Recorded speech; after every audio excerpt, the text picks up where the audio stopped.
গৌৰৱ গগৈ দিল্লীত অসমৰ পৰিচয়, তপন গগৈ ভিৰৰ মাজত এজন বা মাথাগন্তি। নমস্কাৰ, মই কাকলি আপোনালোক সকলোকে মোৰ নতুন এটা ভিডিঅ'লৈ স্বাগতম জনাইছোঁ। যেহেতু বৰ্তমান নিৰ্বাচনীৰ যিজাক ধুমুহা অসমৰ ইমূৰৰ পৰা সিমূৰলৈ বলিছে, কোনো ক'তো ৰখিবলৈ সময় নাই। কিন্তু সেই নিৰ্বাচনীৰ ধুমুহাজাক যদি কওঁ বেছিকৈ বলিছে বুলি, সেয়াই হৈছে যোৰহাট লোকসভা সমষ্টি। যিহেতু যোৰহাটত চলি আছে হৰব বনাম নীৰৱ। বিশেষকৈ যোৰহাটত যিহেতু তপন গগৈ আৰু গৌৰৱ গগৈ, দুই গগৈৰ মাজত যিখন যুদ্ধ হ'ব, সেই যুদ্ধখন নিশ্চয় বহুত বেছি আকৰ্ষণীয় হ'ব। এই দুই গগৈৰ মাজৰ এই যুদ্ধখনত বাৰু আপুনি কাক ভোট দিব?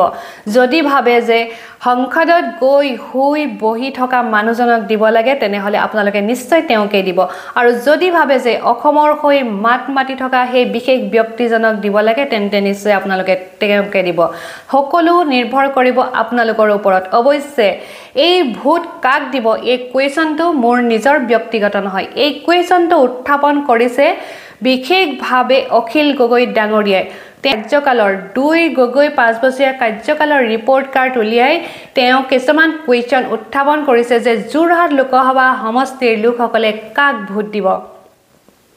আৰু এই প্ৰসংগত তেওঁ কিছুমান মন্তব্য আগবঢ়াইছে। সেই মন্তব্যখিনি মই মোৰ ভিডিঅ'টোৰ জৰিয়তে আপোনালোকলৈ আগবঢ়ালোঁ।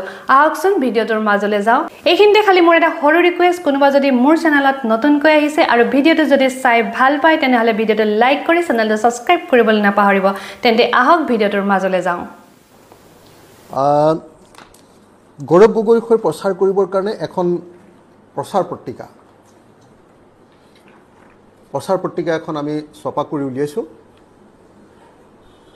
এইখন হ'ল ৰাইজৰ দলৰ গৌৰৱ গগৈৰ সপক্ষে প্ৰচাৰ পত্ৰিকা। এই প্ৰচাৰ পত্ৰিকা এনে আগতে প্ৰকাশ পোৱা প্ৰচাৰ পত্ৰিকাৰ নিচিনা গতানুগতিক প্ৰচাৰ পত্ৰিকা আমি কৰা নাই। ইয়াত আমি দুজন সাংসদৰ ৰিপৰ্ট কাৰ্ড সংলগ্ন কৰি দিছোঁ। আমাৰ পূৰ্বৰ যোৰহাট লোকসভা সমষ্টিৰ সাংসদ তপন গগৈৰ ৰিপৰ্ট কাৰ্ড আৰু পূৰ্বৰ কলিয়াবৰ সমষ্টিৰ সাংসদ গৌৰৱ গগৈৰ ৰিপৰ্ট কাৰ্ড।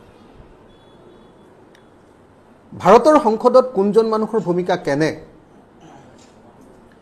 সেই ভূমিকা সম্পৰ্কে আমি ইয়াতে সম্পূৰ্ণৰূপে ব্যাখ্যা কৰিছোঁ। ইয়াত আমি পাই চিত্ৰৰ জৰিয়তে, আপোনালোকে নিশ্চয় দেখিছে, আমি পাই চিত্ৰৰ জৰিয়তে সংসদত কিমান প্ৰশ্ন এতিয়ালৈকে উত্থাপন কৰিছে তাৰ এখন তালিকা দি দিছোঁ। আমি কৈছোঁ যে গৌৰৱ গগৈয়ে 5টা বছৰত 245টা প্ৰশ্ন লোকসভাত উত্থাপন কৰিছে। ইয়াৰ বিপৰীতে তপন গগৈয়ে কেৱল 9টা প্ৰশ্ন লোকসভাত উত্থাপন কৰিছে। মানে স্বৰ্গ আৰু পাতালৰ সম্পৰ্ক এইটো। গৌৰৱ গগৈ 245টা প্ৰশ্ন উত্থাপন কৰিছে লোকসভাত 5টা বছৰত, আৰু যোৰহাট লোকসভা সমষ্টিৰ সাংসদ তপন গগৈ কেৱল 9টা প্ৰশ্ন উত্থাপন কৰিছে। এজন সাংসদে ভাৰতৰ লোকসভাত গড়ে 210টাকৈ প্ৰশ্ন উত্থাপন কৰে। গৌৰৱ গগৈয়ে ৰাষ্ট্ৰীয় গড় 210টাতকৈ বেছি, 35টা বেছি, 245টা প্ৰশ্ন উত্থাপন কৰিছে।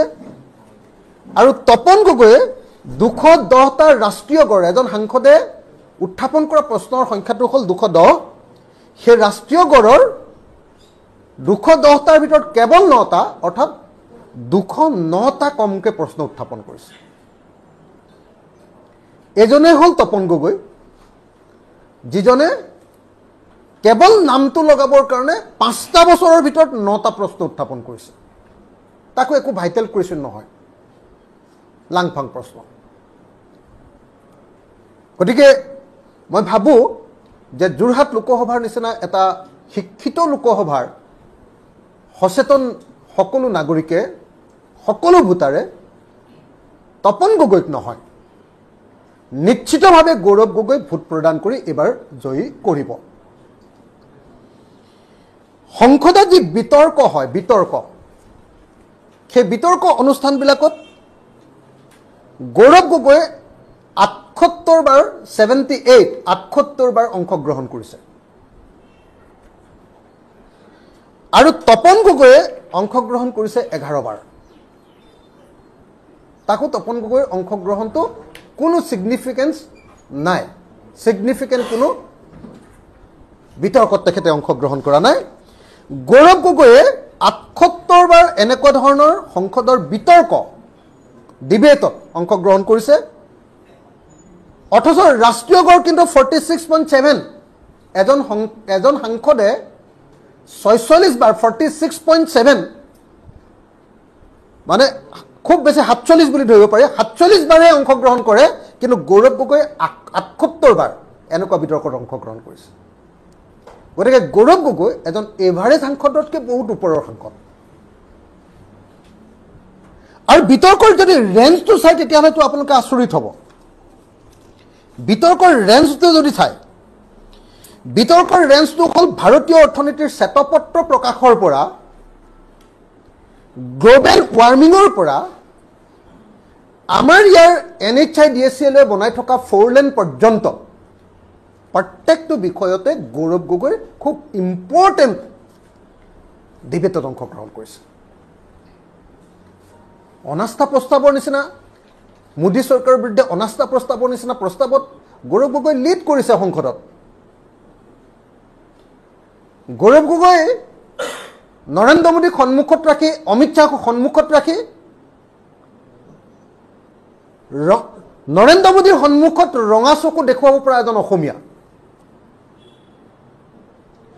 আপুনি বিতৰ্কৰ যদি প্ৰশ্নবিলাক যদি চাই কি ওপৰত বিতৰ্ক কৰিছে ভাৰতীয় অৰ্থনীতিৰ শ্বেতপত্ৰৰ ওপৰত বিতৰ্ক কৰিছে জল সংৰক্ষণ আৰু প্ৰদূষণ নিয়ন্ত্ৰণৰ খচৰা যিখন বিল আছিলে সেইখনৰ ওপৰত তেওঁ বিতৰ্ক কৰিছে NHIDCLৰ দ্বাৰা নিৰ্মিত হাইৱে সন্দৰ্ভত তেওঁ বিতৰ্ক কৰিছে সমষ্টি পুনৰ্নিৰ্ধাৰণ কিয় কৰিব নালাগে কিয় গণ্ডগোল হৈছে পুনৰ্নিৰ্ধাৰণ প্ৰক্ৰিয়াটো তাৰ ওপৰত বিতৰ্ক কৰিছে কেন্দ্ৰীয় বাজেটৰ ওপৰত গুৰুত্বপূৰ্ণ বিতৰ্কত অংশগ্ৰহণ কৰিছে ভাৰতৰ সীমা সুৰক্ষাৰ ওপৰত বিতৰ্ক কৰিছে চীনৰ সৈতে ভাৰতৰ অসমৰ কথা সুধিবলৈ হয় তেতিয়াহ'লে গৌৰৱ গগৈ অসম চবে বুজি পায় তপন গগৈ নামৰ যে এজন সাংসদ আছে ভাৰতৰ কোনোবা মানুহে গম পায় নেকি কওক